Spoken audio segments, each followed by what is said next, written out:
Yesus Kristus menurut Santo Lukas. Dimuliakanlah Tuhan. Kemudian ia meninggalkan rumah ibadat itu dan pergi ke rumah Simon. Adapun ibu mertua Simon demam keras dan mereka meminta kepada Yesus supaya menolong dia.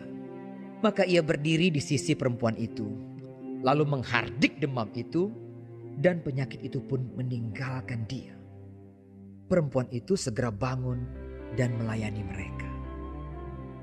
Ketika matahari terbenam, semua orang membawa kepadanya orang-orang sakitnya yang menderita bermacam-macam penyakit. Ia pun meletakkan tangannya atas mereka masing-masing dan menyembuhkan mereka. Dari banyak orang keluar juga setan-setan sambil berteriak, "Engkau adalah Anak Allah!" Lalu ia dengan keras melarang mereka dan tidak memperbolehkan mereka berbicara, karena mereka tahu bahwa ia adalah Mesias. Ketika hari siang, Yesus berangkat dan pergi ke suatu tempat yang sunyi. Tetapi orang banyak mencari dia, lalu menemukannya dan berusaha menahan dia supaya jangan meninggalkan mereka. Tetapi ia berkata kepada mereka, "Juga di kota-kota lain, aku harus memberitakan Injil Kerajaan Allah. Sebab untuk itulah aku diutus." Dan ia memberitakan Injil dalam rumah-rumah ibadat di Yudea.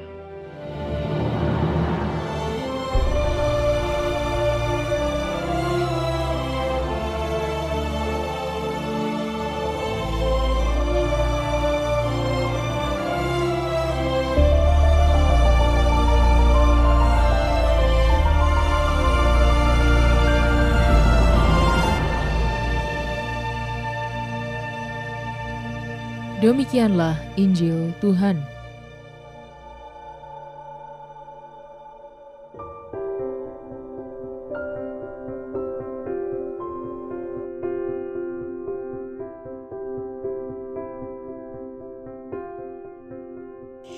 Ada dan bermakna. Renungan oleh Romo Hugo Susdianto Okarm. Sahabat Cafe Rohani, ada sebuah ungkapan dalam bahasa Jawa. Getapia kakean cacah, ngerekdo tanpa kuno. Artinya jumlahnya banyak, beranak pinak tapi tidak berguna. Ungkapan ini mengingatkan setiap manusia supaya kehadirannya berguna dan bermakna. Warta hari ini menegaskan kepada kita Yesus sebagai pribadi yang keberadaan atau kehadirannya berguna dan bermakna. Kehadiran Yesus menyelamatkan, yang sakit disembuhkan, yang kerasukan setan dibebaskan. Karenanya kehadirannya selalu dinantikan.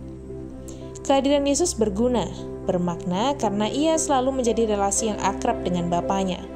Dalam kesibukan apapun ia selalu menyempatkan diri pergi ke suatu tempat yang sunyi untuk berelasi dengan Bapanya. Sahabat Cafe Rohani, ada beberapa pesan yang bisa kita ambil dari warta hari ini. Pertama, ketika ibu mertua Simon sedang sakit demam, mereka bukan Simon yang meminta Yesus untuk menolongnya. Sebagai orang yang telah dibaptis, kita berkewajiban mendoakan sesama yang sedang membutuhkan, tanpa harus diminta. Kedua, setelah sembuh, perempuan itu bangun dan melayani mereka. Tampak di sini ucapan syukur bukan hanya diungkapkan dengan kata, melainkan dengan tindakan nyata. Satu tindakan nyata lebih bermakna daripada beribu-ribu kata. Ketiga, Yesus pergi ke tempat yang sunyi untuk menjalin relasi dengan Bapanya. Kekuatan dan kemampuan kita manusia terbatas. Karenanya kita perlu menimba dari sumber yang tidak pernah kering. Mari menjadikan diri, keberadaan, cara pikir, dan cara hidup kita bermakna. Kiranya akan sangat menyedihkan kalau keberadaan kita antara ada dan tiada. Efeknya pasti sama saja. Selamat menikmati menu hari ini.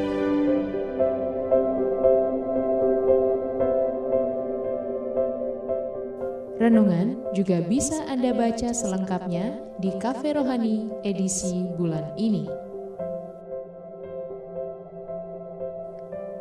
Dengarkan juga renungan ini di radio.karmelindomedia.com.